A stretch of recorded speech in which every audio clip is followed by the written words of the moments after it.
सबसे पहले तो अस्सलाम वालेकुम, ये बताइए कि वालेकुम अस्सलाम। जो जिस तरह से मैं बता रहा था कि सबसे ज्यादा छक्के जो है हसन नवाज ने लगाए, हैरत की बात नहीं है। बहुत जबरदस्त। और देखिए एक ओपनर का मिडिल ऑर्डर में आके परफॉर्म करना बहुत जबरदस्त। अगर मैं बात करूं कि PSL 10 में जो हमें एक फाइंड मिली और वो एज अ बैटर वो हसन नवाज रहे। 10 मैचों में 23 छक्के, ये तो रन इन्होंने लगा दिए, लेकिन हसन नवाज के जो छक्के हैं वो 10 मैचेस में इन्होंने 23 छक्के लगाए। देखिए, और 21 छक्के जो है उसने लगाए हैं फखर जमान। इकबाल भाई उनके रन देख लें, 317 रन है, उनका हाईएस्ट 100 है, 63.40 का एवरेज है। और उनका स्ट्राइक रेट की जो हम बात कर रहे हैं 159। इकबाल भाई एक बात समझनी है हमें, एज अ ओपनर अगर आप खेलो ना तो आपका स्ट्राइक रेट बड़ा मेंटेन करना आसान हो जाता है, लेकिन मिडिल ऑर्डर में आके 150 प्लस का स्ट्राइक रेट मेंटेन करना बहुत मुश्किल है। प्रेशर नहीं, वो फील्ड खुली होती है तो आपको और फिर जब छक्कों की बात करें और एक ओपनर का मिडिल ऑर्डर में आपके स्पिनर के खिलाफ, क्योंकि ज्यादातर स्पिनर्स मिल रहे होते हैं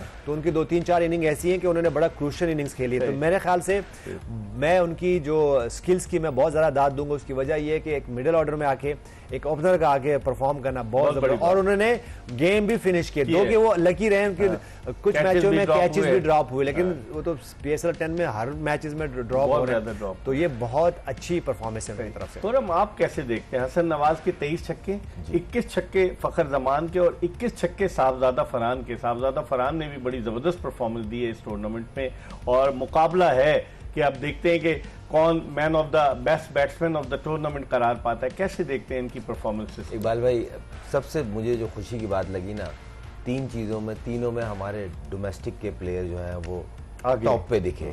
वो मोस्ट सिक्सेस हो, मोस्ट रन गेटर हो, मोस्ट विकेट में हो। तो अपनी लीग में अगर अपना लड़का परफॉर्म कर रहा है, इसका मतलब ये आप सही ट्रैक पे हो।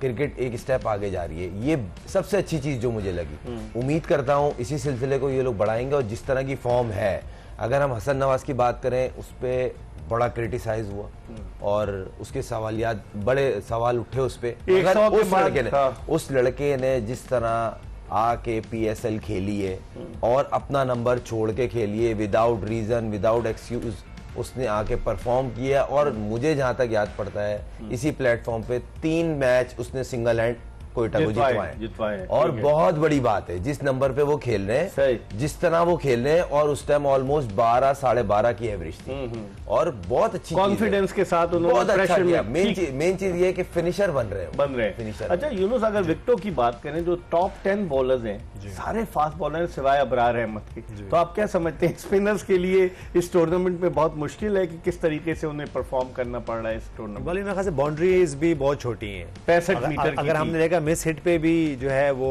जो है ना जो बाउंड्रीज मिल रही होती हैं। और यहाँ पे अब्बास अफरीदी की बात करें तो अब्बास अफरीदी उनकी 17 विकेटें हैं। फिर अबरार अहमद की बात करें तो 15 विकेटें हैं। फिर जैसन होल्डर ने बहुत ज़बरदस्त परफॉर्मेंस की, उनकी 15 विकेटें। हसन अली की 15 विकेटें हैं। फिर फ़हीम अशरफ, देखिए फ़हीम अशरफ का इस तरह परफॉर्म करना, और उन्होंने इसमें से कुछ विकेटें ऐसी हैं जिसकी वजह से गेम चेंज हुआ है। तो मेरे ख्याल से फिर शादाब खान का परफॉर्म करना बड़ी अच्छी बात है। उसकी वजह से दो स्पिनर हो गए जी। शादाब खान की जब हम बात करते हैं तो उनकी हम बॉलिंग की बात करते हैं कि वो आए, उनको वो आउट करें। उसके बाद इस लिस्ट में इमाद वसीम का वो जो है वो उसका उनका नाम नहीं है, लेकिन वो भी 12 आउट करके बैठे हुए हैं। तो मेरे ख्याल से देखें, अगर मैं ये तो खैर चले वो टॉप 1 2 3 4 5 6 7 हैं। अगर टॉप 10 में जाएंगे तो इमाद वसीम भी वहां नजर है, क्योंकि उन्होंने भी 12 आउट किए। मेरे ख्याल से देखें, ये एक तो इसकी वजह ये है कि पिचेस भी ग्रेजुअली फिर अच्छी होती गई, और साथ में बाउंड्रीज को तो फिर, और फिर कैप्टन भी हमने एक आधा मैच में देखा कि कैप्टन भी फिर आखिर में चांस नहीं दे रहे थे स्पिनर्स पे। वो फास्ट बॉलर्स को उनके लिए इजी है, फास्ट बॉलर्स को कि वो 12 13 14 रन से कम, क्योंकि स्पिनर पे जब रन होते हैं तो फिर उनके बहुत बड़े बड़े छक्के लगते हैं। तो मेरे ख्याल से ये भी एक वजह है। फास्ट बॉलर्स की अगर हम बात करें, अली रजा ने मुतासिर किया। पाकिस्तान अंडर 19 का fast bowler, last year under 19 world cup खेलने साउथ अफ्रीका गया। उसके अलावा नसीम शाह के भाई उबैद शाह ने भी बड़ा इम्प्रेस किया लोगों को। ये 2 ऐसे लड़के हैं, फास्ट बॉलर्स हैं जो यंग है, अभी 20-19 साल के, और जिनका मुस्तकबिल रोशन है। आप क्या समझते हैं with the passage of time ये दोनों आगे पाकिस्तान के लिए बढ़कर सर्व कर सकते हैं? नहीं, बिल्कुल कर सकते हैं। सबसे अच्छी बात ये है कि 140 प्लस है, कंसिस्टेंट।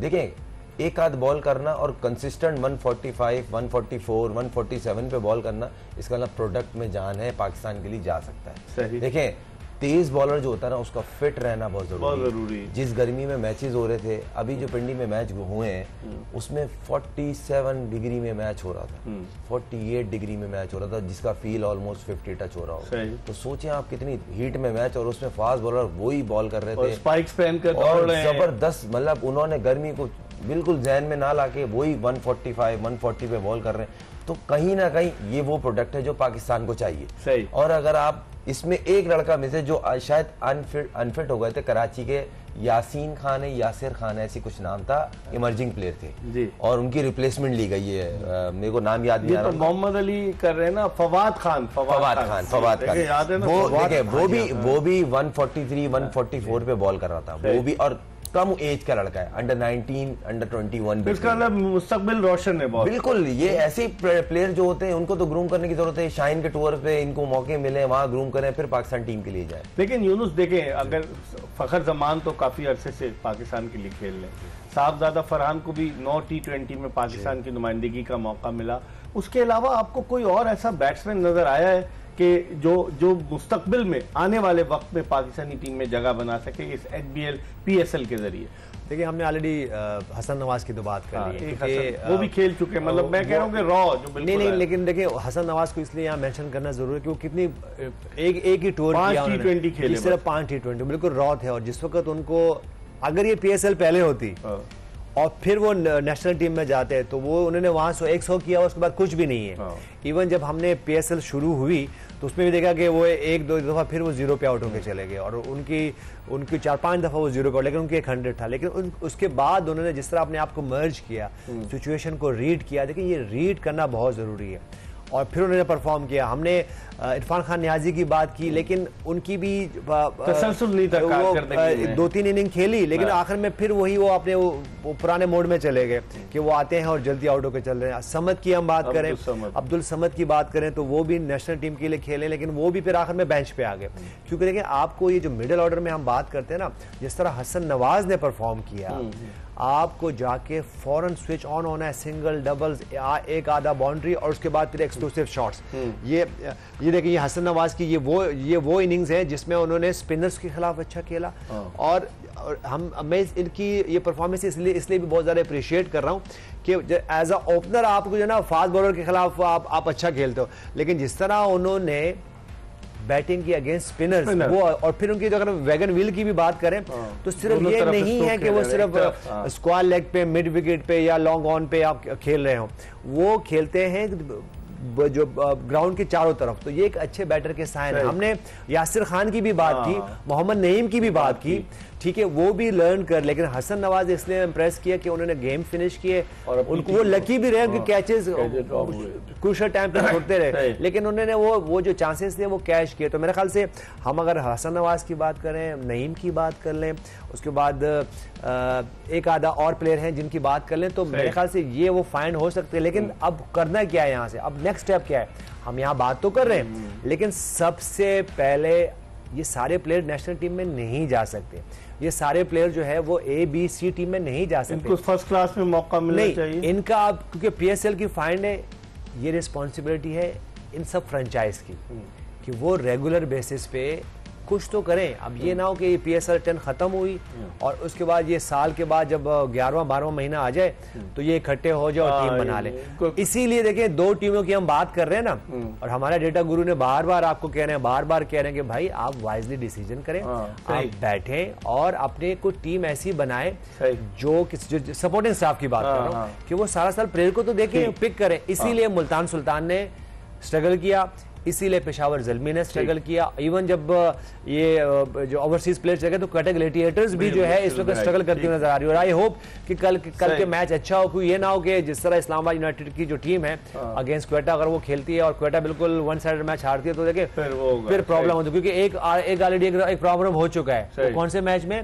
पेशावर ज़ल्मी के, जब वो लाहौर कलंदर्स के खिलाफ खेल रहे थे, वो वन साइडेड मैच ही समझे आप, जब 150 रन चेस कर रहे थे तो उनके 70-80 पे 7-8 आउट हो गए थे। तो ऐसा ना हो, इसकी वजह ये होती है कि आपको पिकिंग से लेके जो फर्स्ट ड्राफ्ट से लेके आखिर तक आपको एक अच्छी आपके पास एक सपोर्टिंग स्टाफ होनी चाहिए। खुरम, हमने फास्ट बॉलर की बात की, एक और लड़के को मैं भूल गया, अहमद दानियाल। वो कैसा लगा आपको? पाकिस्तान टीम के साथ जिम्बाब्वे के दौरे पर भी गया था, पहले उन्होंने लाहौर कलंदर्स ने उनको खिलाया, फिर उन्होंने लाहौर कलंदर्स के खिलाफ ही अच्छा परफॉर्म किया।